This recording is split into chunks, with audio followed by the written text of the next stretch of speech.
we're just gonna do a couple of stretches for our forearm, for the inside of our arm, which are the flexors. We're gonna do something that stretches both the long tendons as well as the pronators, or the muscles that do this action.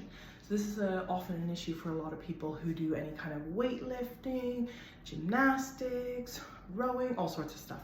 Anyways, even just repetitive strain for many desk workers and things like that. So we have our muscle here, quadratus, pronator quadratus, and then we have another one here that sits here called pronator teres. And so both of those we want to stretch, and we want to stretch the most superficial layer and the deeper layer. So super simple.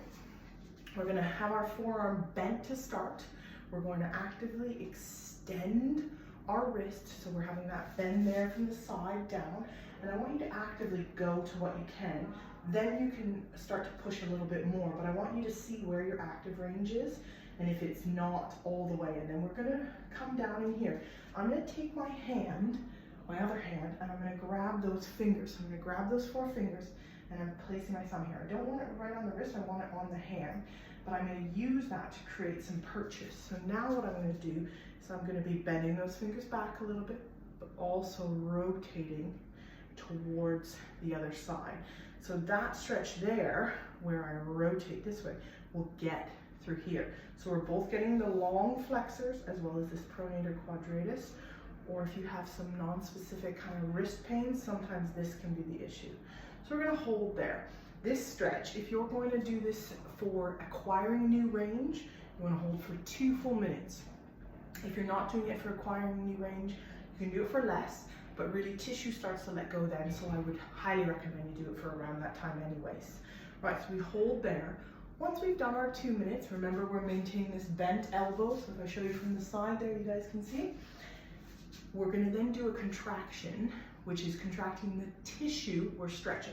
So we want this tissue and this tissue to contract. So we're going to try to bring our fingers up and this way, but our hand will resist. So we're staying at our end range. We've done our 2 minute stretch, and I'm going to start to contract. I'm going to start low, so I'm going to start 20%, pushing up and out. So up this way and out that way. And I'm going to ramp that up 20, I'm going to ramp it up to 40%, 60, 80. Your greatest, safest. If you have an issue with your wrist, only go in your pain-free range. Always only go in your pain-free range, but really just feel for that, and don't go farther than your body or tissue can allow. Hold that. Good. Hold for 10-15 seconds. Right. Once we've done that, we're going to do the opposite. So now I'm going to actively try and reach my fingers backwards as well as go this way. So I'm going to try to go the way that we're stretching. I'm just going to assist here, but really I should be able to take that away and just maintain this position with my fingers wanting to go this way and this way. Good. And then we relax. Good. Next thing to do after you do any long stretch like that is some cars. So wrist cars. We're going to straighten, come in. Cars are done with a little bit of tension. Good. Rotating. Trying to come up. I don't want to see the forearm moving, just the wrist. And then we reverse. So coming around, all the way out. Try to get as much flexion, ulnar deviation, extension.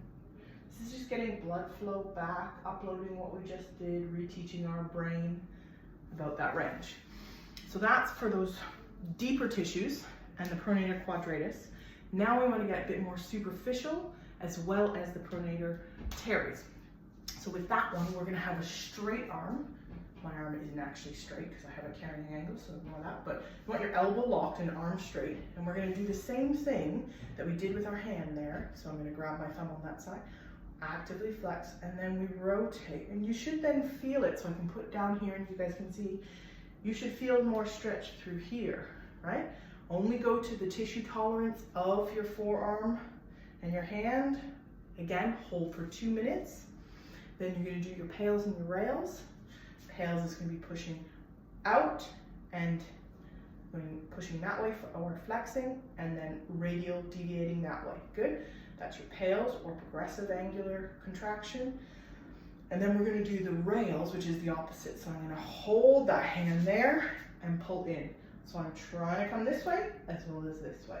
You can still keep your hand there to help because it will be hard for it to stay there, but you wanna make sure that those tissues are active when they're doing it. Good, and back to doing a few more of your wrist cars. So the sequence would be, we stretch for 2 minutes, we do a pales and a rails, or contract the tissue you're stretching and the tissue you're shortening.